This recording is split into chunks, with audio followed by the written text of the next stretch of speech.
What's up, everybody? We are back with another $2 deck tech for 2DH, a format we created to have a new meta for Commander, make the game more accessible to new players and players on a budget. This is my Niv-Mizzet the Firemind deck. Recently I've been trying to add additional deck restrictions to what I'm doing, just because it kind of forces me to power down a little bit and to play some cards that are a little bit more fun. So the restriction for this deck is all of the cards in the deck other than lands have to have the word card or the word damage on them to be in my deck. Now this really isn't that much of a deck building restriction for an Izzet deck because that tends to be what they're doing anyways, but nevertheless this did kind of have to make me think about other cards and search around and find some cool stuff. So you'll see some stuff in this deck that you might not see in others. Suffocating Blast as a counterspell is a good example. 4 mana for a counterspell is pretty expensive, but what's fun about cards like this is rather than just playing the most powerful card you can, you play these cards that have a little bit more upside but that are generally worse, and you find those niche situations where you just get tons of value out of it. And that's one of the things I really like about Magic is kind of just that troll factor and making a card work that isn't necessarily an obviously great card. This, however, is an obviously great card and a really good excuse to play this overpowered general is having this deck building restriction so that I couldn't make the deck too good. The way that this guy combos out, and the reason he's so strong, is when you have an effect like Curiosity on him, you don't go infinite unless you have a way to recur your library over and over, but you are able to deal as much damage as you have cards in your library. So oftentimes this can end a game if people have already taken some damage and you haven't, milled half your library away. There are some ways to recur this combo, and there are a couple other pieces that do the same thing. So Ophidian Eye has this same effect, and Tandem Lookout can soul bond to Niv-Mizzet to give him that same effect as well. The way that you recur the combo is if you have enough mana, you can play Cranial Archive is what I have in this case. There's also some other cards that don't fit the deck building restriction that can help you get your graveyard back into your library. But this lets you not mill yourself out and continue to deal damage off of the Niv-Mizzet triggers. One really cool thing about this combo is you can be completely tapped out and still trigger the combo. So effects like Gush or sacrificing Commander Sphere, that can trigger a card draw without you having to spend any mana. So you can very early on in the game trigger this effect if you can resolve Niv-Mizzet in one of these ways to trigger the combo. I also have access to long-term plans with this restriction to go find one of the combo pieces.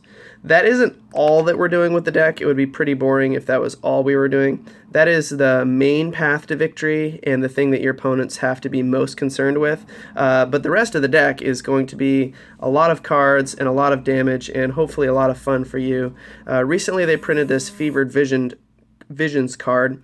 Now, if you've played against Necrosar, you'll be familiar with these kind of effects where you're giving your opponents cards, but you're punishing them for drawing cards or for having cards, and you're simultaneously giving yourself cards. So I'm doing a fair amount of that in this deck. I've got Dictative Crufix as well.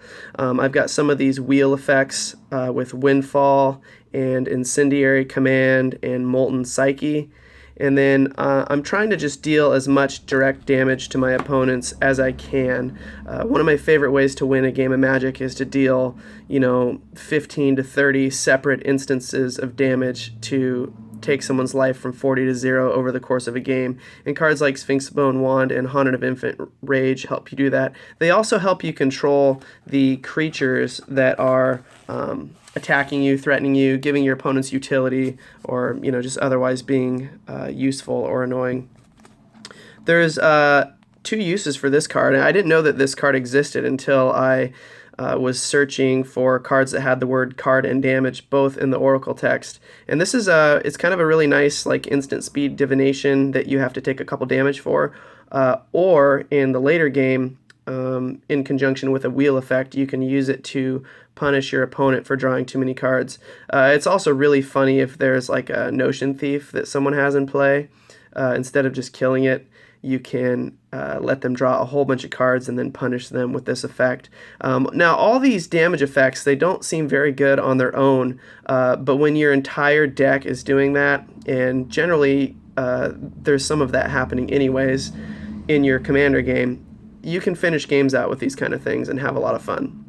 So we are going to draw tons of cards since that's one of the most powerful things you can do. Normally, you wouldn't play Brainstorm unless you're getting some kind of shuffle effect or value out of it, but the fact that it draws 3 cards can help me trigger a lot of my other effects, including my general. You've got a lot of predictable stuff here. Think Twice, Monastery Siege, Fact or Fiction. The other Honden is an all-star in this format. Recurring Insight, very strong. Compulsive Research. This card's really cool. I, again, hadn't played some of these cards or even seen them or heard of them until I was searching for the deck restriction. And so, if you're a deck builder and you've kind of run out of things to do, I'd encourage you to put some sort of strange restriction on yourself. It'll help you find cards and experience Magic in a new way. And, if you're a bit of a spike like I can tend to be, this will help you also power down a little bit. Not that I'm like super powered down. I mean, I'm still playing Dig Through Time and Blue Sun's Zenith and Future Sight and all these great cards, but it just can give you a little bit of creative energy to do something fun and unique. I really love these effects where you're just dealing a little bit of damage because you can use them in conjunction with your other burn spells and finish off something that, maybe it has 6 or 7 toughness. And really, as just like I said, I'm kind of a troll. That's just one of the funniest things that you can do, I think, is just kill a creature with 3 or 4 different effects or sources of damage. It just makes me laugh. So for the ramp package here, we're pretty limited. I get bonus points for cards like Is It Keyrune because they have the word damage and card on them. I tried to put as many of those in the deck as I possibly could. These cards are really nice because you just, as a control player, you need to get that ramp early. You need to be able to do 2 things in a turn or something on your turn and hold up a counterspell or interaction otherwise. This is another card I didn't know existed, Retraced Image. So if you already have a island or mountain in play, you can play Retraced Image and put 1 into play from your hand. It's kind of like the blue Elvish Pioneer. And I've also got Is It Cluestone here, which I just absolutely hate Cluestones, but it's one more way to trigger your combo when you have like a Mind Stone or a Cluestone, and you just need to draw a card. So you don't need a card draw spell in your hand, you just need this already in play and enough mana to activate it to get your Niv-Mizzet combo going. Alright, so I'll show you the counterspells and the creatures here. This is one of the areas where I was downgraded pretty significantly along with the ramp spells. But Suffocating Blast, like I said, is just a really fun 2-for-1. Mind Swipe is a really hilarious way to finish the game. If you have this in the really late game, you just burn somebody for 9 or 10 and they can't even be mad because this card's just so bad. Dream Fracture I get away with because it draws me a card, and Forbid I have to discard 2 cards. So luckily I have access to this because I really need it, and it's great in this deck since I have so much card draw. Arcane Denial with the card draw, Dismiss with the card draw, and Foil, again, I'm discarding cards to activate this. This is another fantastic card in the deck when I'm trying to combo out because I don't need actual mana to cast this card. I just need a grip, and I usually have one. It's actually kind of funny, when I lend people this deck, they're just like, this deck doesn't do anything but draw cards, and it's like, how can you be mad that you're drawing cards? But at the same time, I mean, you don't have a lot of artifact destruction or enchantment destruction or, some of the other ways to interact with your opponent, so it can be kind of a silly deck to play sometimes depending on what you're playing against. Creatures I have access to, these return cards to my hand. These are pretty great in control decks anyways. Psychosis Crawler really helps out with that kind of that Necrosar plan like I was talking about earlier. This also will help me combo out with Niv-Mizzet without having to shuffle my deck because it's going to trigger extra damage off of each card that I draw. We got a little value here just with Flametongue Kavu to take something out and give me a blocker. Illusory Ambusher. This is one of those cards that I would just never play if I wasn't playing this deck restriction. It's just not that good, but it's really funny. I mean, you're playing blue-red, so you have tons of stuff at instant speed. So having the flash creature that can, chump block or trade and then draw you some cards out of it, I mean, it's pretty cute. And if you block like an 8/8 or something with this, you're drawing a ton of cards, and it's kind of a blowout. So there's some upside cards in here that, even though they're usually going to be bad, situationally they're going to be very funny and very powerful. Inferno Titan is usually pretty good, and another way to deal direct damage and have a blocker. And again, just having these kind of effects of being able to deal damage to creatures, and then without having to spend mana, like when you attack with this guy, doing that in conjunction with something like your other burn spell here to kill something, it's just a very satisfying feeling. So I highly encourage you, if you like burn decks but you are having a hard time with like mono red, just build an Izzet deck that's got all these damage effects. You'll have a lot of fun. Soulless Chandelar. I do have some wheel effects in play, so I get a little bit of value out of cards like this. It's also nice just to have some creatures that can finish the game, because occasionally, just having a bunch of blue cards doesn't do the trick. You have to race somebody sometimes. And then we've got the other Niv-Mizzet in here. This guy is a complete powerhouse on its own. It can just draw you a ton of cards. It can clean up little creatures on the board in a pinch if you have to, and it's a 5/5 flyer, so what more do you want out of a card? Really fun card to play. I love having two Niv-Mizzets in play in the deck. They work very well together. They deal lots of damage and draw you lots of cards. Speaking of damage and cards, sound like a broken record over here. I've got 3 gold cards here that are sort of similar. They have some things that they can do here, dealing with creatures and drawing you cards. This one's pretty sweet. It's one of the ways that you can counter a spell that can't be countered because you return it to their hand, sort of like Remand or Venser. And then occasionally you just, get to 2-for-1 somebody with the 2 damage to a creature.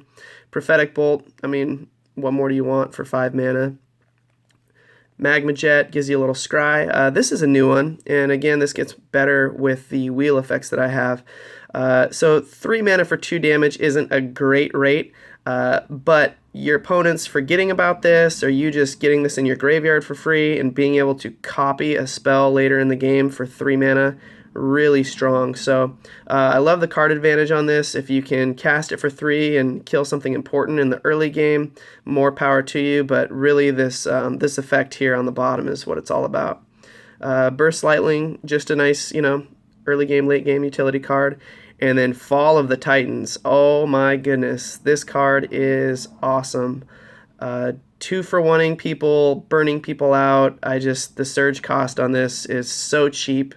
And, jamming all these 2-for-1s and card advantage spells into a deck that already has nothing but card draw, I mean, you're generally going to have things to do in this game with this deck.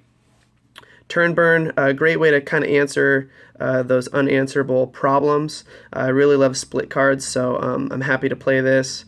And, sometimes just doing the turn is enough because you have something like a Staffin' in play. Dead and Gone, another card I had no idea existed. Did you know that mono red can return a creature you don't control to its owner's hand? I didn't either, but what great utility in this card. I really love it. Into the Royal, it's kind of an all-star. Grab the Reins, I love this card. Probably the most fun I ever had with this card was I grabbed player A's Sun Titan and I threw it at player B's Sun Titan, and just the visual of that, imagining the flavor of those things crashing together, is pretty satisfying. There's a lot of tricks you can do with this card. It's very powerful, very unique card, being able to both steal and sacrifice to burn something, and you can deal the damage to a creature as well, so pretty strong 2-for-1 card. Smash draws me a card, one of the only ways I can destroy artifacts with this deck building restriction. And then, of course, we're going to have a couple of wrath effects like Anger of the Gods, Chain Reaction, Molten Disaster, which is nice because it has split second and it does not deal damage to my general or other flyers that I might have. And then one of my new favorite cards will round out the deck, Volcanic Vision. Just take a second to read this card. It's as good as you think, especially when you have already cast Dig Through Time. You were able to return it to your hand and deal 8 damage to everything in play. So just a lot of value in this deck.